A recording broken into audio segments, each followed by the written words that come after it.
Low self-esteem can very easily lead to depression. Today I'm going to talk about 5 mistakes you need to avoid if you want to make sure that you have higher self-esteem. The first mistake that really kills your confidence is having a fixed mindset, thinking that your traits and your talents are fixed and that you can't do anything about them.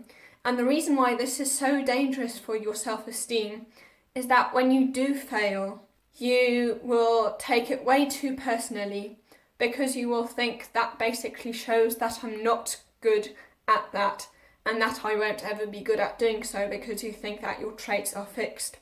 Whereas people with a growth mindset, when they come across failure, they basically think, for example, that they need to practice more and don't take it as personally and just take it as feedback that will help them to notice that they need to put in more effort. This is extremely important because failure, no matter how talented you are, is inevitable. And also having a fixed mindset will make you very depressed because when you feel that you can't change the situation, that you can't change your traits, that you have no control over the things that you'd like to have control over, that often leads to feelings of helplessness. And helplessness very often leads to depression. And then the second big mistake is thinking that you can only be confident if you feel that you're perfect, which of course doesn't make sense because no one is perfect. And if you do think you're perfect, then that is not a very good sign. That's probably you basically deluding yourself. And if you think so, then you're likely to, for example, be a narcissist. Confidence isn't about idealizing yourself. It's about accepting yourself, accepting your weaknesses. True confidence isn't thinking you're perfect.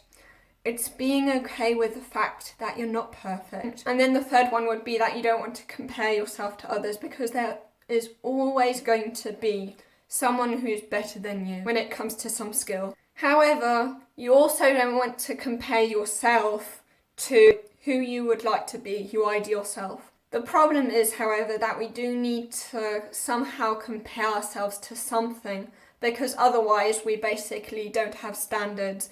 Then we would do all kinds of, for example, immoral stuff. What do? We need to compare ourselves to something, but we shouldn't compare ourselves to either others or our ideal selves. The solution to that problem would be basically to just compare yourself to your former self. That is a way of measuring yourself, but also a way of not feeling bad about measuring where you're at. Basically what Dr. Benjamin Hardy calls the gain and not the gap. The gap is comparing yourself to your ideal self, whereas the gain is comparing yourself to your former self. And then the fourth one is that you want to make sure that you keep the promises that you make to yourself. Ironically, we hate being called a liar by other people or hate the fact that other people might think that we would lie to them. But we lie to ourselves on a consistent basis.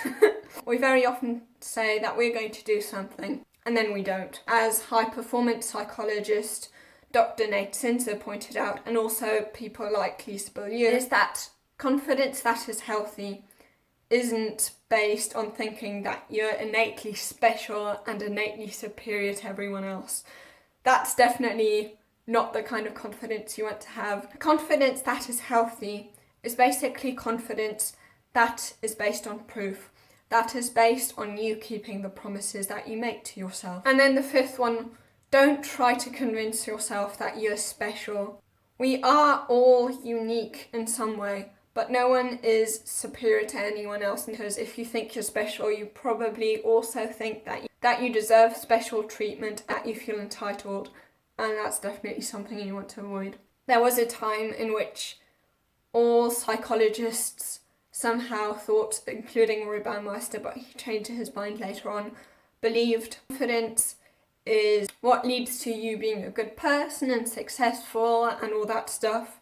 And basically, if you have low self-esteem, then you're probably going to end up being a criminal or just a bad person. However, psychologist Roy Baumeister found that criminals actually are extremely confident, and because they feel so good about themselves, they feel that they can allow themselves to do really bad things to others because they feel superior. Especially in America, everyone was focused on building children's confidence, showing them that they're special. I mean, of course, it did boost their confidence, but at some point when they did realise that they weren't special, that they couldn't succeed all the time, that once they faced reality, they actually had much lower confidence than anyone who would have thought that they're normal. Now, if you want to know tips on how to build confidence by performance psychologist Dr. Nate Sinzer, you can watch this video here.